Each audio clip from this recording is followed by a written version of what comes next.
Evening rain thinned into a silver mist over the lake as the last of the laughter drifted through Adrian Bennett's glass and stone mansion, the kind of house that wore its wealth quietly. Long planes of oak, soft pools of light, a piano no one had touched all night. Servers ghosted between round tables, lifting champagne flutes and vanished napkins. Julia Bennett, fiancée, secretary turned something else, heart still racing from the moment the ring slid onto her finger, stepped away from the warmth of congratulations and toward the terrace to breathe air that wasn't perfumed by roses and money. The marble was cool beneath her heels. The glass doors hummed with a faint draft. Somewhere in the hall a coat slipped from a chair and landed without a sound. She reached for the handle, her half-finished champagne tilting. When two women paused in the doorway behind the ficus, voices lowered to a kind of conspiratorial softness that always sounds kinder than it is. She was his secretary, one said, drawing out the S as if it were a warning. It's a phase. He'll realize. The other gave a small, practiced laugh. She's sweet, sure, but plain. And fast, too. Everything happened so fast. Julia didn't move. Not from fear, not even from embarrassment, but from the shock of hearing a story about herself that felt like it belonged to another woman entirely. The scent of rain threaded in from the deck. Beyond the glass, Forest Park dissolved into a charcoal wash, the lake black and slick as spilled ink. She told herself to walk away, to be better than this, to be generous on a night that was supposed to be hers. Instead, she stood very still until the words ran out and the soft click of their heels receded toward the foyer. When she finally stepped onto the terrace, the mist cooled her skin and the noise in her chest loosened. She let the damp settle on her shoulders, lifting her face so the night could claim a little of the heat in her. She had worked late nights for years, building other people's certainty with tidy slides and crisp memos. And if there was one thing she had learned, it was that certainty is a costume people sew for themselves. Tonight, Adrian had chosen her in front of everyone, had lifted her hand and given her a future that sparkled under the chandeliers, and still the mansion felt as if it were watching, deciding if she belonged. She remembered the interview that wasn't an interview, not really. How a problem he'd been circling for months came into focus while she spoke, how his attention, so famously rationed, never left her face. That became a week of collaboration, then a habit of coffee at 11, the hour when ideas are less defended, then trust, then a quiet tenderness that surprised them both. From inside, a door side open, and Adrian appeared, bow tie loosened, tuxedo jacket in one hand. He took in the wet shoulders, the way she held the glass like a talisman, and without commentary draped the jacket around her. Though carried his cologne, warm and cedar sure. "Walk with me," he said, not as an order, not even a request, more like a promise. They moved through corridors that ran along the water, past paintings she didn't recognize, moody skies, winter fields, a river in thaw. The floors muffled their steps. The house seemed built to keep voices soft. In a gallery lined with tall windows, their reflections floated side by side, a little uncertain, as if any sound might scare them off. At the grand staircase, he paused, then gestured left and right. "Two wings," he said lightly, "west and east." It made sense to the architect. His eyes, kind even when he was tired, flicked across her face as if to read a forecast there. "Two wings," she echoed, smiling as if at an eccentricity she'd grow to love. He nodded, but something like caution crossed his features and vanished, a ripple over still water. They climbed a few steps only to pause again and look down at the room they had left. Flowers glowing faintly, servers tucking silver into velvet-lined cases, someone switching off a cluster of pendant lights so that the space became gentler, the edges blurred. "This house," he said after a moment, lifting her hand to his mouth, pressing a kiss where the ring caught the light. "This life, it's yours." She believed him because she wanted to, because she had spent years being the person who steadies other people's futures, and for once someone had steadied hers. Still, As they walked the upper hall, Julia sensed it again.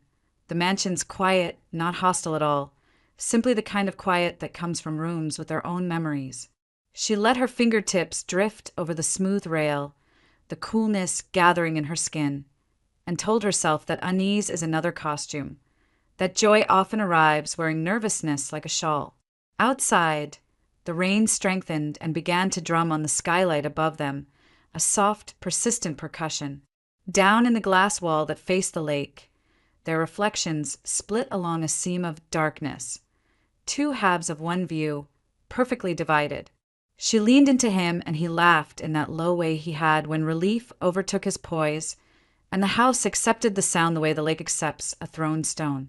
Later, when the last car curled down the drive and the night fully reclaimed its hush, Julia stood at the top of the stairs and looked left, then right, two wings, two worlds, and felt an impulse she didn't recognize, not to choose, not yet, to let the house keep its secrets one more evening.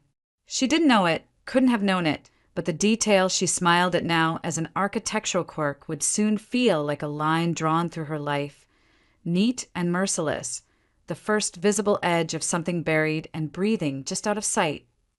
The house settled into silence after the celebration, but that silence was not peace. It was the pause between two separate worlds learning how to coexist. Julia had expected the first night in her new home to feel like a continuation of the promise Adrian had whispered to her on the stairs. Instead, when they reached the landing, he smiled, brushed a strand of hair from her cheek, and said with that composed warmth of his, "Left is your wing, right is mine. Women don't cross to the right side." She thought he was teasing, the kind of private joke couples create to make distance feel playful. But when she turned to ask what he meant, his eyes didn't flicker with humor.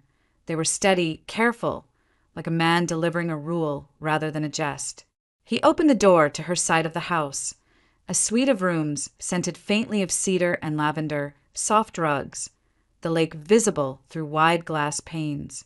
"You'll have everything you need here," he said, touching her arm as if to anchor her there. "Tomorrow we'll move your things." She wanted to ask, "And you?" But he was already looking toward the other hallway, the one he'd claimed as his own. The words stayed in her throat. When he left, the sound of his footsteps on marble grew small, then vanished, leaving her alone with the hum of the house and the distant beat of rain on the skylight. She lay awake for hours, her body still, her mind circling. The bed was enormous, the kind meant for a couple to occupy together, yet it felt like a stage where she was the only actor left after the audience had gone home. From the window, she could see the faint shimmer of the right wing, lights low, a single shadow passing by. For a moment, she thought it was Adrian moving about his study, and the thought comforted her. Then she noticed the shadow's stride was slower, heavier, and it turned away from the light entirely. Days began to fold into one another, orderly and polite. They took breakfast together in a bright kitchen that smelled of roasted coffee and lemon polish. Adrian would ask about her sleep, her plans for the day, then check his watch as if confirming that domesticity fit into the margins of his schedule.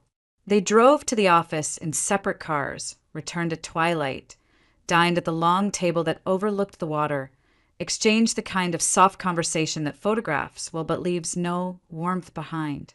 Every night ended the same. He would close his laptop, kiss her temple, and say, "Good night, Julia." She would nod, pretending not to count how many nights in a row the words were identical. Then he would walk toward the right hallway, open the heavy walnut door, and disappear inside.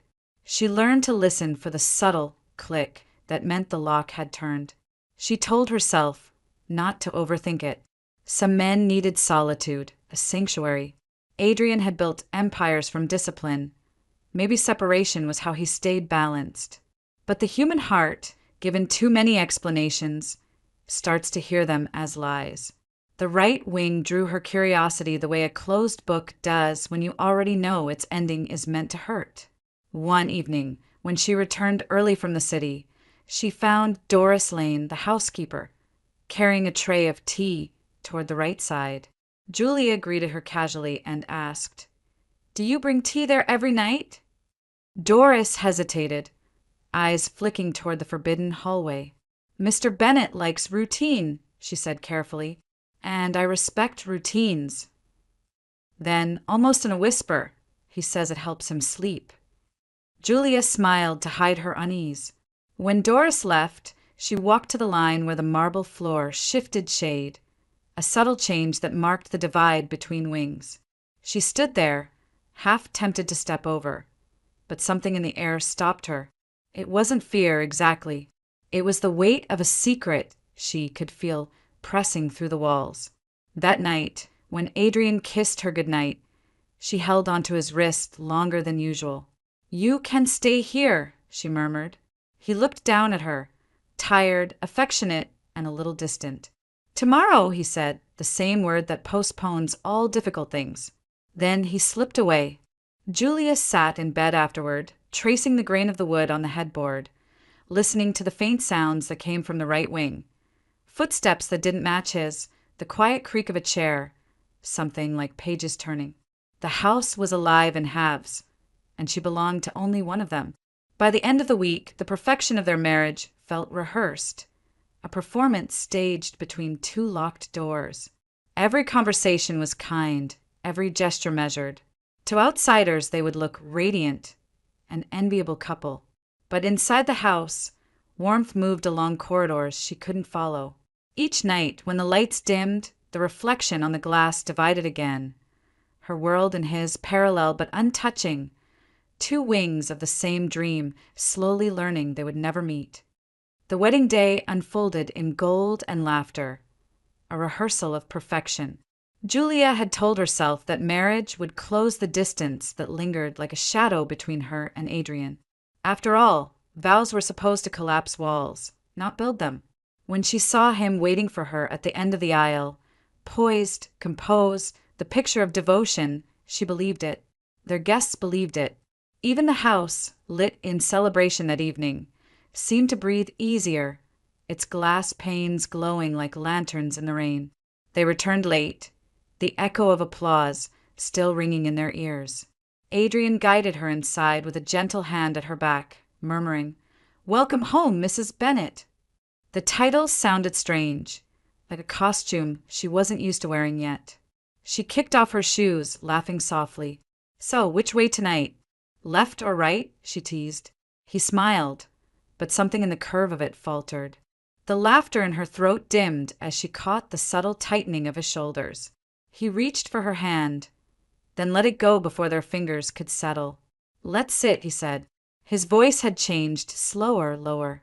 The kind of tone people use before delivering bad news. Julia hesitated, but sat across from him in the small lounge at the base of the staircase. The house had gone still, the staff dismissed, the rain thinning into silence. Adrian stared at his wedding band as if weighing its significance. "There's something I've never told you," he began. "Something about my family." She leaned forward, half smiling. "I already know your father passed, your mother," he cut in quietly. "Not just that. I have a brother, a twin." The room seemed to exhale. For a second, Julia wondered if she'd misheard him. "A twin? You mean he's alive?" Adrian nodded. "His name is Matthew. He lives here, in the West Wing." Julia blinked, searching his face for any sign of irony. "Lives here? You mean he's been here all this time?" "Yes."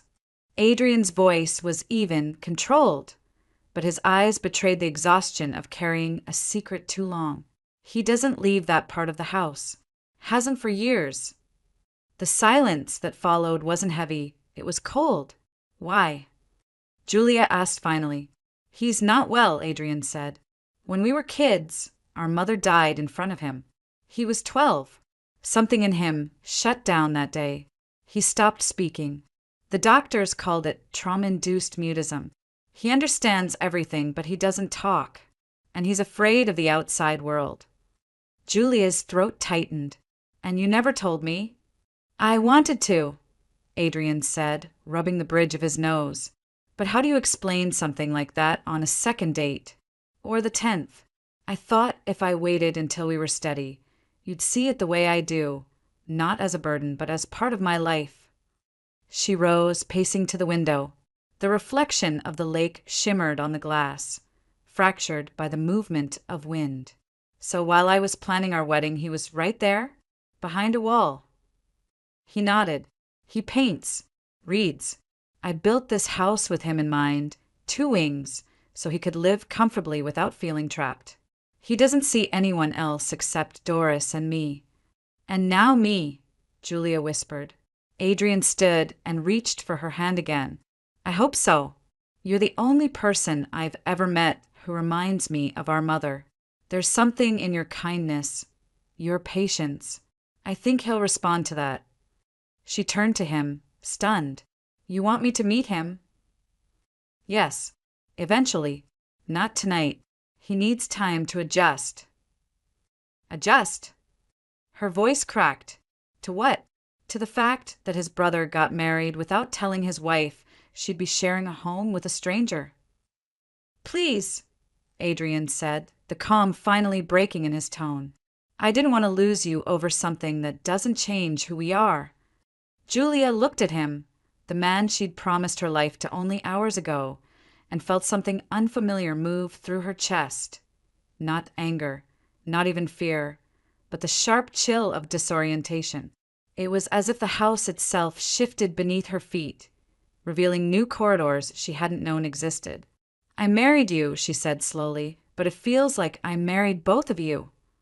He closed his eyes for a moment, exhaling as if he'd expected that. In a way, you did, he admitted. Matthew and I are 2 halves of the same life. I can't abandon him. Her gaze drifted toward the right hallway. A thin light seeped under the door at the end. For the first time, she realized she wasn't looking at a house divided by architecture. It was divided by grief. And she was standing on the border. When she finally spoke, her voice was quiet. Then, I guess this marriage has 3 people in it. Adrian didn't answer. He only looked at her with that haunted tenderness she'd mistaken for depth. And Julia felt the invisible presence behind the wall pulse like another heartbeat in the house. 2 brothers, one silent, one guilty, and now her, the bride who had walked into a mansion and found it already occupied by ghosts that were still alive. Adrian tried to stop her the moment she said it, but Julia had already straightened her shoulders in that quiet, final way that meant there would be no argument. If I'm your wife, she said, her voice steady though her pulse raced, I deserve to know who lives under the same roof. He hesitated by the doorway, his expression torn between fatigue and something close to fear. It's late, he murmured. He's not ready for visitors. Then he'll have to adjust, she replied, stepping into her shoes. So will I. The rain had stopped, leaving the air inside the house thick with that damp metallic scent that comes after a storm. They climbed the stairs together without speaking. The floorboards softened their footsteps until the only sound left was the faint hum of the house.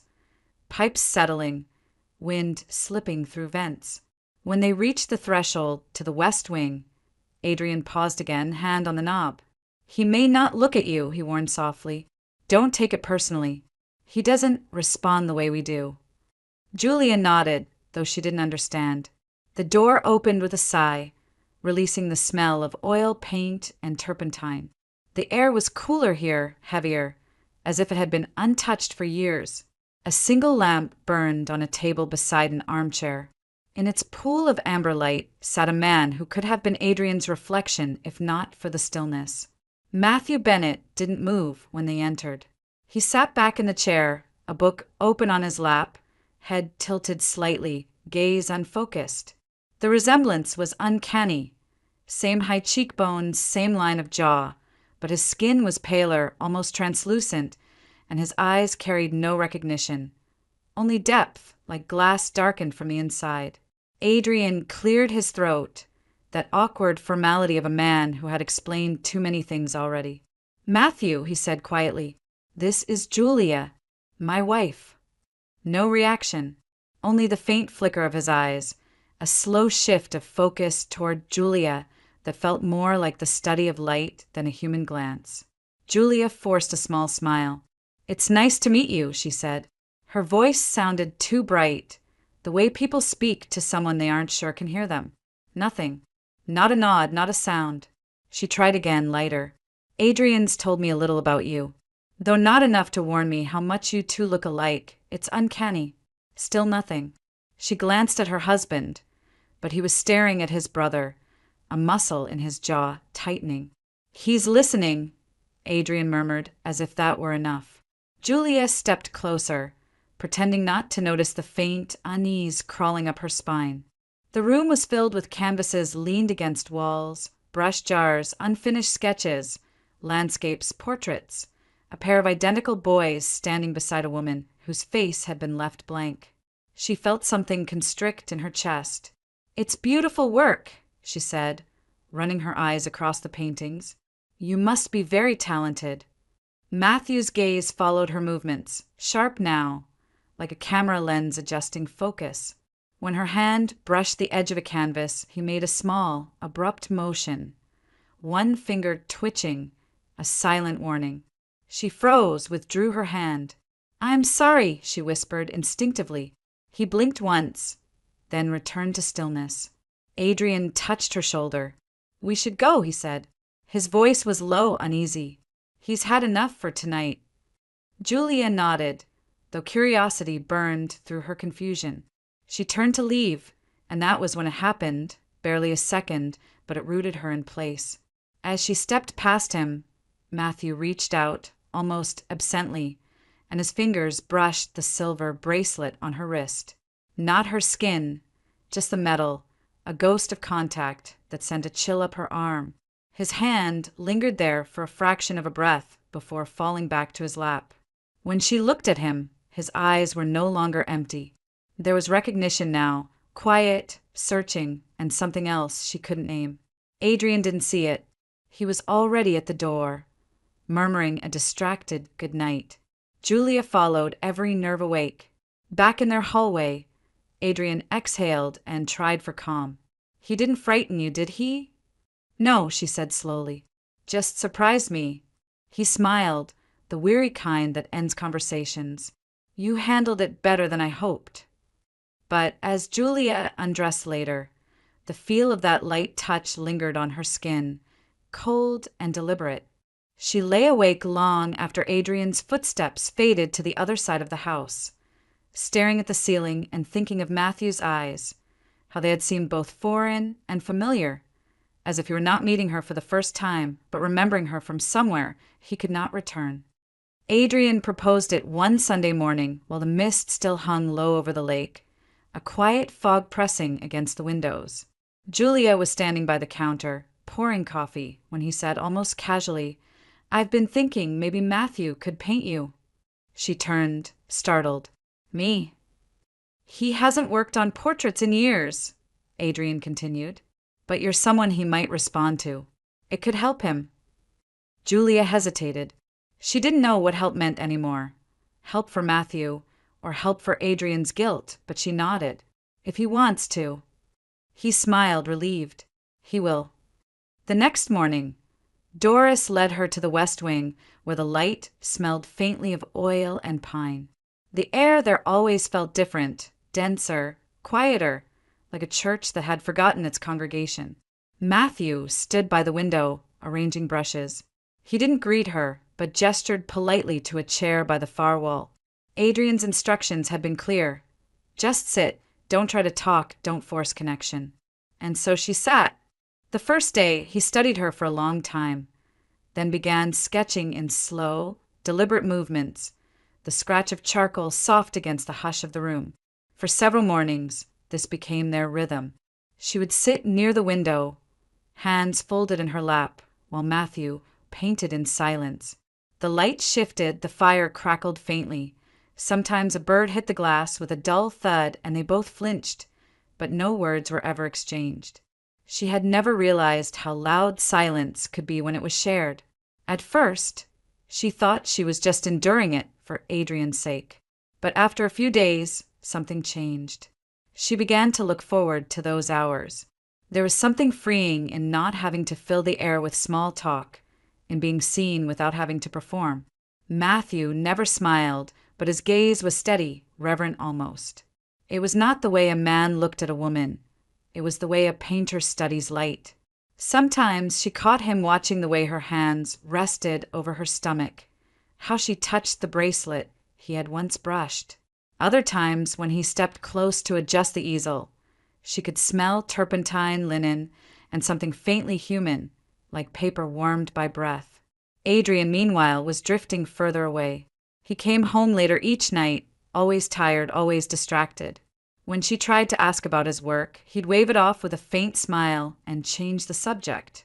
His absences stretched longer, his apologies shorter. The house had begun to echo again. By the end of the second week, the portrait was nearly finished. Matthew's brushstrokes had grown confident, urgent, as if he were painting against time. Julia found herself curious, almost anxious to see it. But every time she tried to glance, he would stop her with a silent gesture, head shaking, eyes sharp. She obeyed. Then, one afternoon, as rain murmured outside and the air smelled of wet leaves, he finally stepped back and lowered the brush. He looked at her, then at the painting, then nodded once. "May I?" she asked quietly. He said nothing, but his expression softened, a kind of permission. Julia rose and crossed the room. Her breath caught the instant she saw it. The woman on the canvas was her, unmistakably her. Same soft hair, same gray dress, but her hands were resting on a rounded belly, full and tender beneath the fabric. Her mouth went dry. "How did you?" She turned to him, but he was already lowering his gaze. For the first time, she saw something alive move across his face, sorrow and understanding woven together. He reached for a rag, cleaning his hand slowly, refusing to meet her eyes. Julia pressed her palm to her abdomen. She hadn't told anyone. She hadn't even taken the test. Her heart pounded, so hard she could feel it in her fingertips. That night, long after Adrian returned and fell asleep on his side of the house, Julia crept into the bathroom with trembling hands. The test sat on the counter, silent and definitive. 2 lines. Clear. She stared until her reflection blurred. A strange calm settled over her, heavier than fear, lighter than joy. The next morning, she found herself walking toward the west wing before dawn. The door was open, light spilling through. Matthew sat by the same easel reading. When she entered, he looked up, not startled, not guilty, only aware. Their eyes met, and for a moment it felt as if words were unnecessary. He knew. Julia didn't speak. She simply nodded, the smallest acknowledgement. From that day, she began to trust him in ways she couldn't explain.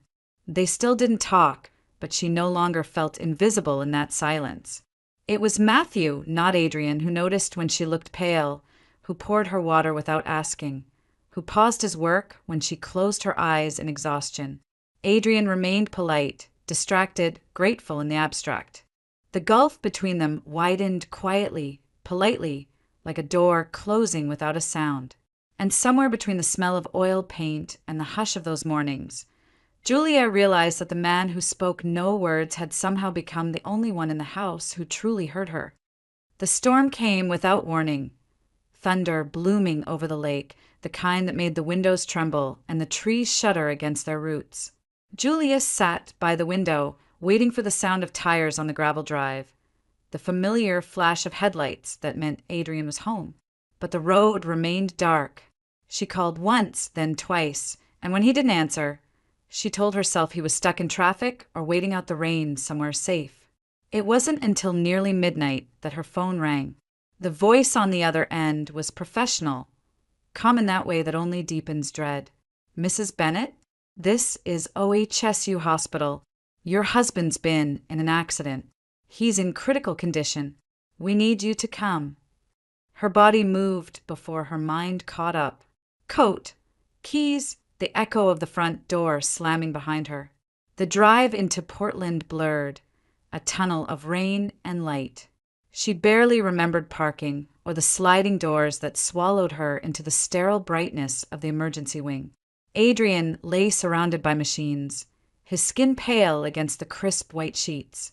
A nurse explained the extent of his injuries: head trauma, fractures, swelling they were trying to manage. "He's stable for now, but he's in a coma," she said softly, as if the word might break.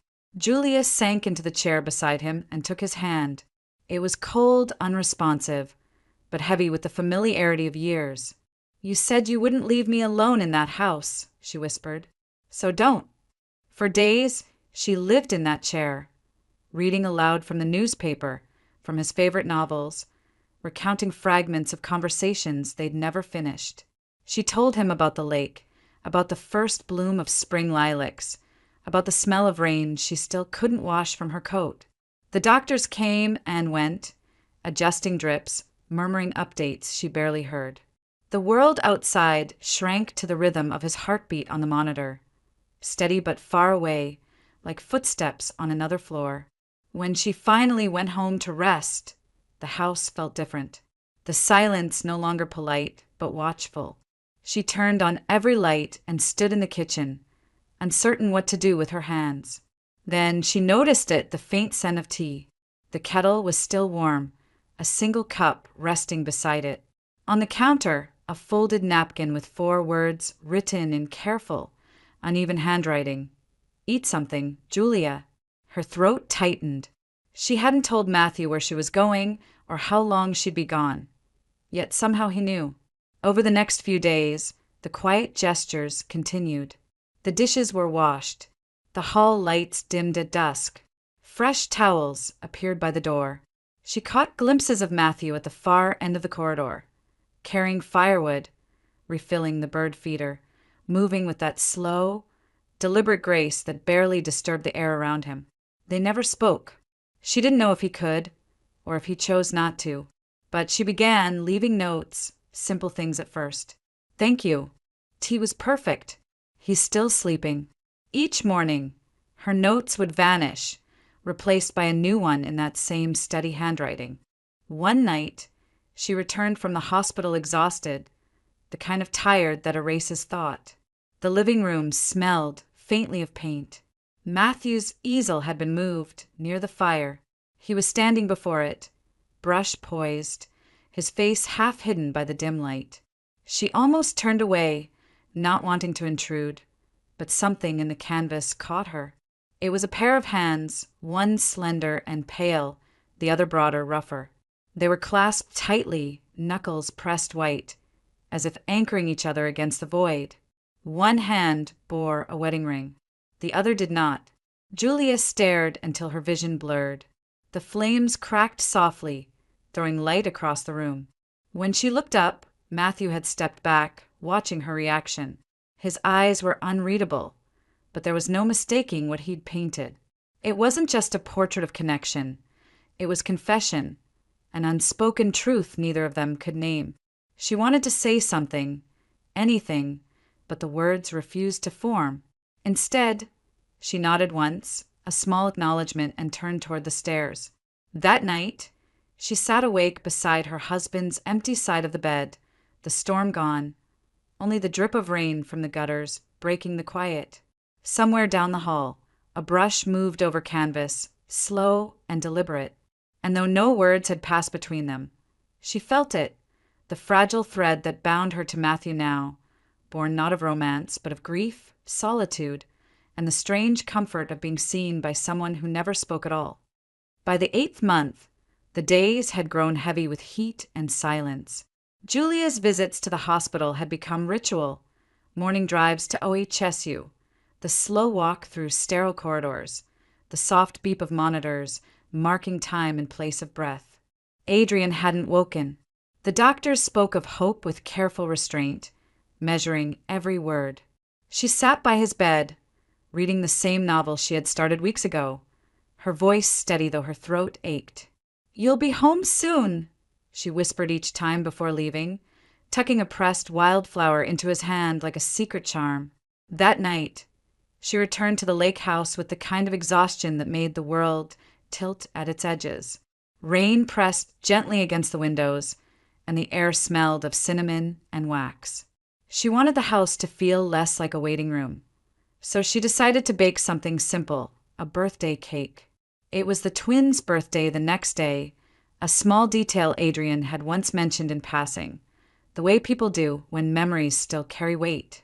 "We were born minutes apart," he'd said, smiling, "but he never lets me forget who came first."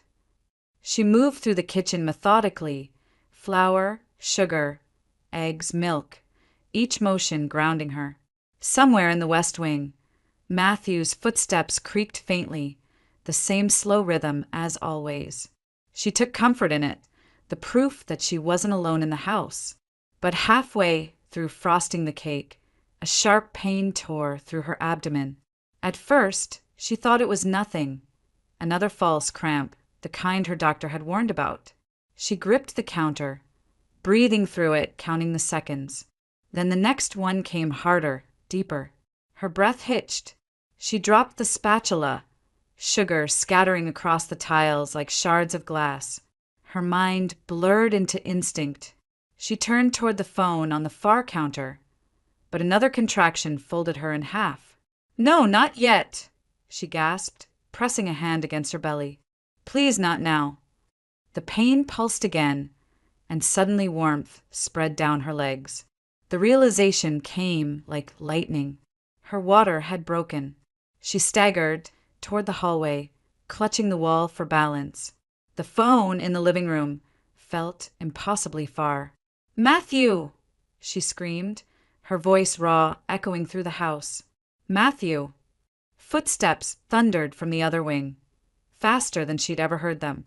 He appeared in the doorway, pale and wide-eyed, the quietness that always surrounded him shattered by alarm.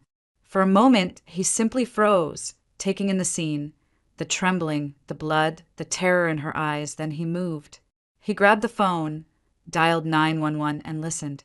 Julia could hear the calm voice on the other end, tinny and distant. "Tell them," she tried to say, but another contraction cut her off. She fell to her knees, clutching the edge of the sofa. Matthew crouched beside her, phone pressed between shoulder and ear, his hand shaking as he followed instructions. It's happening," he managed, his voice rough, disused. "Now."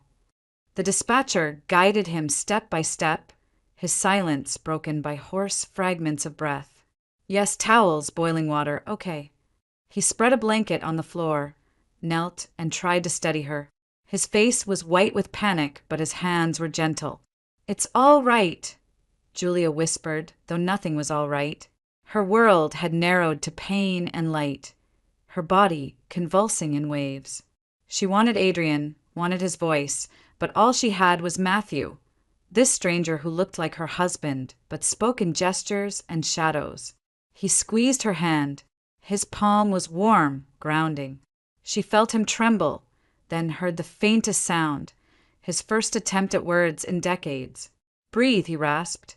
It was barely a whisper, but she heard it. Time fractured after that. The contractions blurred together, her voice breaking into cries she couldn't control. Matthew's hands never left hers, his breaths matching hers. He followed every instruction the dispatcher gave, repeating each step under his breath as if praying. Then, after one last agonizing push, a sound filled the room that erased everything else, the sharp, new cry of a baby. Julia collapsed back, tears spilling down her face.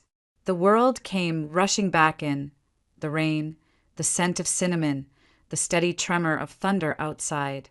Matthew held the newborn in his shaking hands, staring as if he couldn't believe what he was seeing. He wrapped the tiny body in a towel, cradling it awkwardly but protectively. The baby's cries softened. Matthew's lips parted. His voice came out raw and broken, the first real sound he had made in over 20 years. "Welcome, little one," he whispered. Julia's breath caught. He looked at her then, really looked, and for the first time, there was no wall of silence between them, only shared awe, raw and unfiltered. When the paramedics arrived minutes later, they found her resting against the sofa, the child asleep in her arms, Matthew sitting beside her in shock, his hand stained with paint and life. She turned to him weakly as they lifted her onto the stretcher. "You spoke," she murmured, voice trembling with disbelief. He didn't answer. His eyes were wet, but his expression was peaceful, like a man who had finally surfaced after years underwater.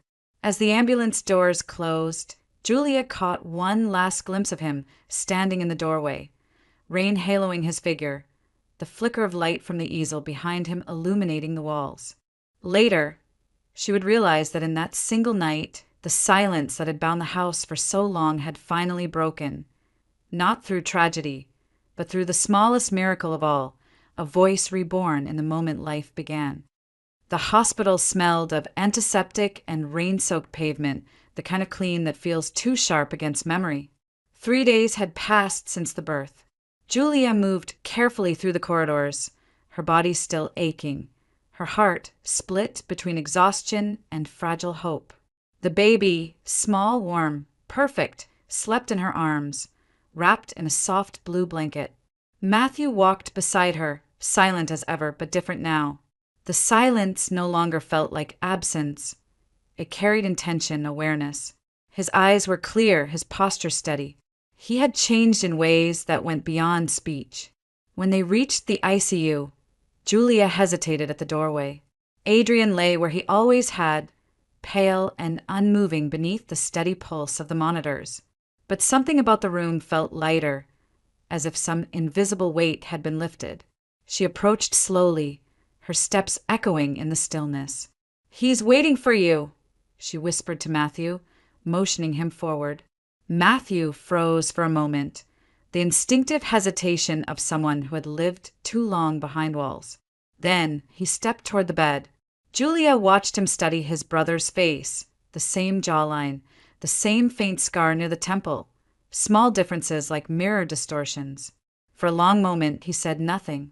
Then, with a trembling hand, he reached out and took Adrian's wrist. His fingers brushed the hospital bracelet, then slid down until their palms met. "Wake up, brother," he whispered. The sound was soft, but it carried.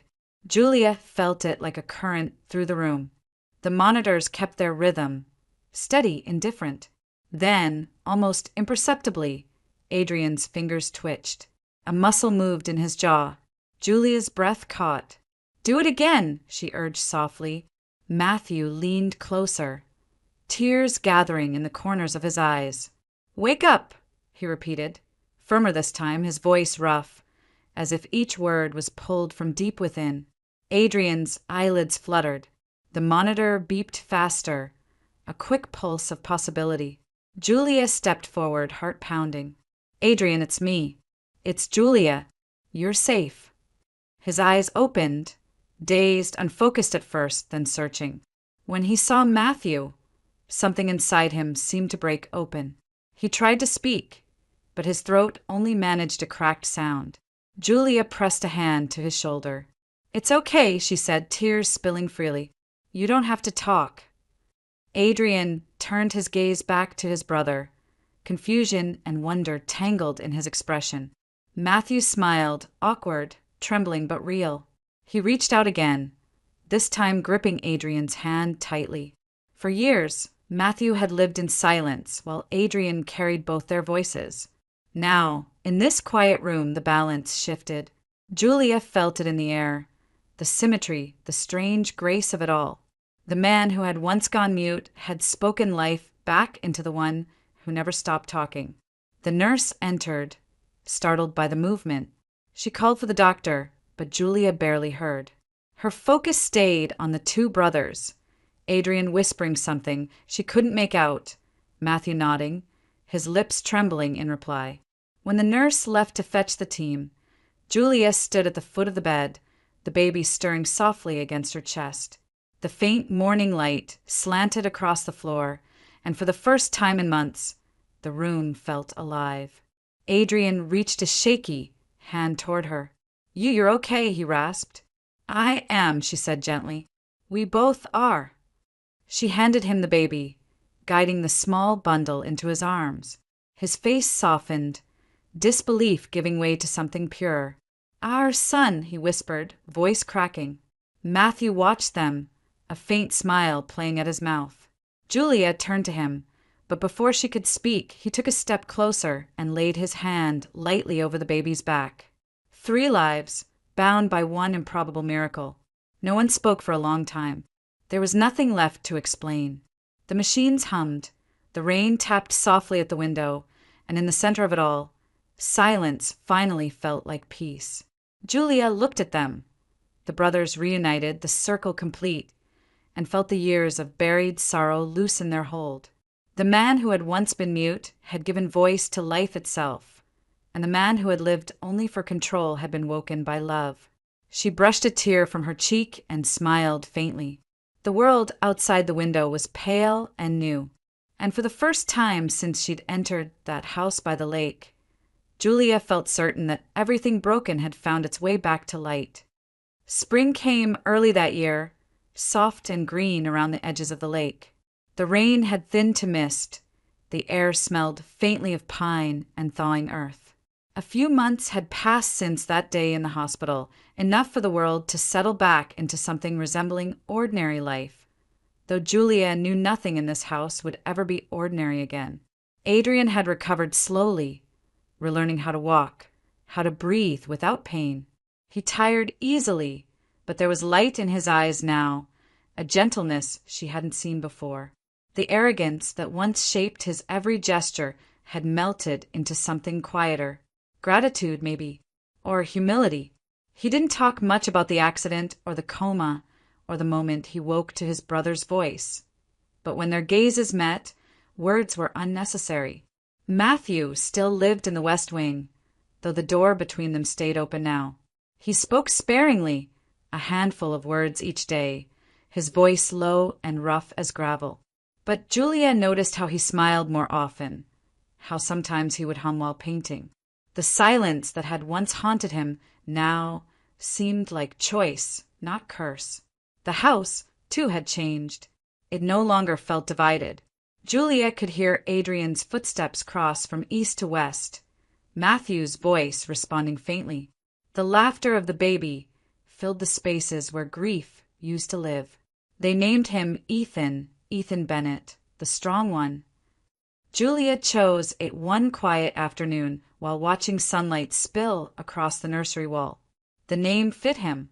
He was steady even as an infant, calm in her arms, as though he understood that he'd arrived to heal more than one life.